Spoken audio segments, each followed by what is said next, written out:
Welcome to GP news. Doctor BR Ambedkar Konaseema జిల్లా Amalapuram parliament పరిధి అమలాపురం నియోజకవర్గంలో ప్రెస్ మీట్ నిర్వహించిన అమలాపురం పార్లమెంటు పరిశీలకులు పెందుర్తి నియోజకవర్గం శాసనసభ సభ్యులు పంచకర్ల రమేష్ బాబు అమలాపురం హౌసింగ్ బోర్డు కాలనీలోని నందన్ ఎన్క్లేవ్లో నిర్వహించిన మీడియా సమావేశంలో జనసేన అమలాపురం పార్లమెంటు పరిశీలకులు పెందుర్తి నియోజకవర్గం శాసనసభ సభ్యులు పంచకర్ల రమేష్ బాబు కీలక వ్యాఖ్యలు చేశారు. పార్టీ అభివృద్ధి కోసం అధినేత పవన్ కళ్యాణ్ చేపట్టిన నిర్ణయాలను వెల్లడించారు. ఈ సందర్భంగా ఎమ్మెల్యే రమేష్ బాబు మాట్లాడుతూ కార్యకర్తల నుండే నాయకులు రావాలన్న దృఢ సంకల్పంతో పార్టీ అధినేత కొనిదెల పవన్ కళ్యాణ్ ఆదేశాల మేరకు ఆశావాహుల నుండి దరఖాస్తులు స్వీకరిస్తున్నట్లు వెల్లడించారు. ఈ ప్రక్రియ కోసం అమలాపురం పార్లమెంటు నియోజకవర్గంలో పరిశీలకులుగా నేను మరో 27 మంది సభ్యులు 5 ఐటీ నిపుణులతో పవన్ కళ్యాణ్ కమిటీని ఏర్పాటు చేశారని వెల్లడించారు. జనసేన పార్టీని గ్రామస్థాయి నుండి అభివృద్ధి చేయడానికి పవన్ కళ్యాణ్ సమగ్ర ప్రణాళికలు అమలు చేస్తున్నారని వెల్లడించారు. గౌరవ జనసేన పార్టీ అధ్యక్షులు పవన్ కళ్యాణ్ గారి ఆశీస్సులతో ఏదైతే వినూత్నమైన కార్యకర్తని నాయకుడిని చేసే దానిలో భాగంగా ఏ రాజకీయ పార్టీలో అయినా ఒక ప్రక్రియ ఉంటుంది. అధిష్టానం పార్టీ పదవులు ఇచ్చి పైనుంచి లిస్టు పంపించటం, అలా కాకుండా ఒక ఎమ్మెల్యేని 27 మంది కమిటీ వేసి 5 ప్రెసిడెంట్ టీం ఉంది మాతో కలిపి 33 మందితో అమలాపురం పార్లమెంటుకి పంపించి ఈ పార్లమెంటు పరిధిలో ఉన్న 7 నియోజకవర్గాల్లో ప్రతి కార్యకర్త వాళ్ళు అడిగిన పోస్ట్కి అప్లికేషన్ తీసుకుని అతని సామర్థ్యం, అతను ప్రజల్లో అతనికి యాక్సెప్టెన్సీ అన్నీ కూడా చెక్ చేసి అతను పార్టీకి కమిటెడ్ సోల్జర్ లాగా పార్టీ నిర్మాణంలో కానీ పార్టీ బాధ్యతలు ఇచ్చిన దానిలో కానీ చాలా చక్కగా చాకచక్యంగా చేయగలిగిన వ్యక్తుల్ని అప్లికేషన్లు పెట్టుకోమని చెప్పి మోటివేట్ చేసి అప్లికేషన్ తీసుకుని దాన్ని మేము సీల్ కవర్లో అధ్యక్షుల వారికి పంపించటం, వారు అవన్నీ పరిశీలించి మొదటి నుంచి పార్టీలో ఉన్న కార్యకర్తను నాయకుడిని చేయాలని గ్రామ స్థాయి నుంచి నియోజకవర్గ స్థాయి వరకు, గ్రామ శాఖ నుంచి నియోజకవర్గ ఇన్ఛార్జి వరకు అన్ని స్థాయిల్లో కూడా అప్లికేషన్లు తీసుకోమని చెప్పి మా కమిటీని పంపించడం జరిగింది. అయితే నిన్న మొన్న కూడా కొంతమంది మీడియా మిత్రులతో చెప్పాను, ఇలా ఎలాబొరేటెడ్గా ఒకసారి చెప్పాలి అని. ఎందుకంటే ఈ రోజు నుంచి ఉదయం 10 నుంచి సాయంత్రం 6 వరకు 1వ తారీఖు 2వ తారీఖు 3వ తారీఖు 3 రోజులు కూడా అమలాపురంలో వెంకటరమణ ఫంక్షన్ హాల్లో ఉదయం ఎర్రకాలువ పక్కన ఉదయం 10 గంటల నుంచి సాయంత్రం 6 వరకు 7 నియోజకవర్గాలు ఆశావాహకులు అప్లికేషన్లు ఇచ్చుకోవచ్చండి. మీ ద్వారా జన సైనికుల్ని వీర మహిళల్ని నేను కోరుతా ఉన్నాను.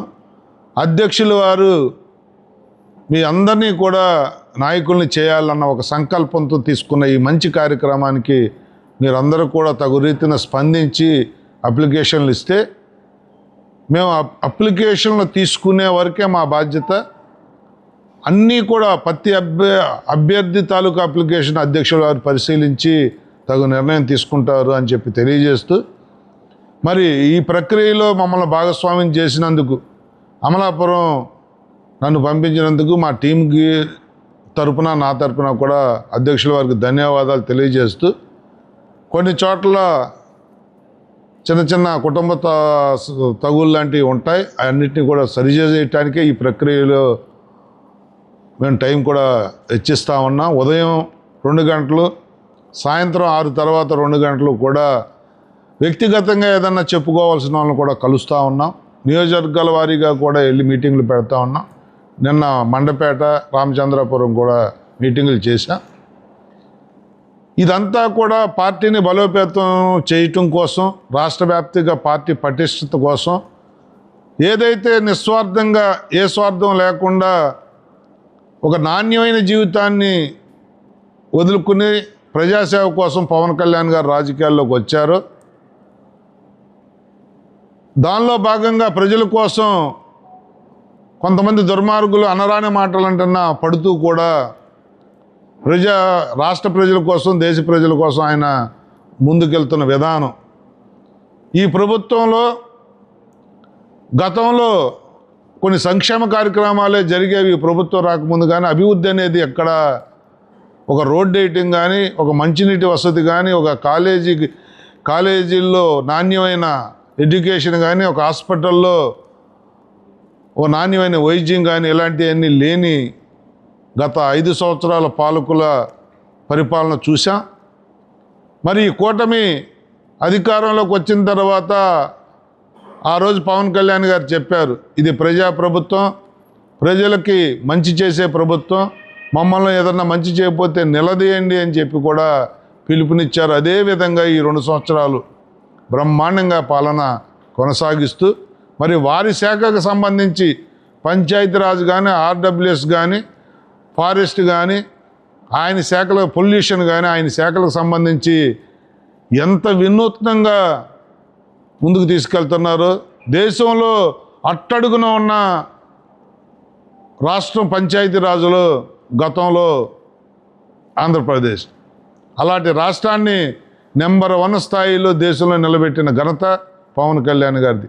ప్రతి పంచాయతీకి జవసత్వాలు తెచ్చి ప్రతి చోట నాణ్యమైన వాటర్ సప్లై, తాగునీరు కానీ, సాగునీరు కానీ అందించే కార్యక్రమాలు కానీ, ఫారెస్ట్లో జరుగుతున్న అవకతవకలను అరికట్టడంలో కానీ, పొల్యూషన్ విషయంలో మొన్ననే రాజమండ్రి పుష్కరాలకు వచ్చినప్పుడు మీరు చూశారు, నాణ్యమైన వాటర్లో స్నానం చేయించాలి, పొల్యూటెడ్ వాటర్ కలవకూడదని దానికోసం ఆన్ ది స్పాట్ 100 కోట్లు శాంక్షన్ చేయించి అధికారులను పరుగులెత్తించిన విధానం కానీ, దాన్నే రాష్ట్రం అంతా కూడా ఒక కమిటీనేసి ఇంప్లిమెంట్ చేసిన విధానం కానీ, అంటే రాజకీయాలు పదవుల కోసం కాదు, రాజకీయాలు అనేవి పదవులు అనేది బాధ్యత కోసం అని చెప్పి నిరూపించిన మా నాయకుడి నాయకత్వంలో ఈ ప్రాంతం అంతా కూడా, ఈ గోదావరి జిల్లాలన్నీ కూడా, ఈ కోనసీమ జిల్లాలన్నీ కూడా జనసేనకు కానీ, పవన్ కళ్యాణ్ గారికి కానీ బాగా ముందుకి నుంచి కూడా ఆదుకుంటున్న ప్రాంతాలు. మరి అలాంటి కోనసీమలో అమలాపురం జిల్లాకి నన్ను పంపించి 7 నియోజకవర్గాల్లో రేపొద్దున్న పార్టీ తిరుగులేని శక్తిగా ఎదిగేదానికి మేమంతా కృషి చేస్తామని చెప్పి తెలియజేస్తూ, మరి మీడియా మిత్రులను కూడా నేను కోరేది ఒకటే, ఇది ఎలాబరేటెడ్గా మేము ఎన్ని కార్యక్రమాలు చేసినా మీడియా సపోర్టు, మీడియా ద్వారా ముందుకెళ్ళకపోతే ప్రజలకి చేరదు. కాబట్టి దీన్ని మాకు కూడా కొంత స్పేస్ ఇమ్మని చెప్పి కోరుకుంటూ మీ అందరికీ ధన్యవాదాలు తెలియజేస్తూ సెలవు తీసుకుంటా ఉన్నా.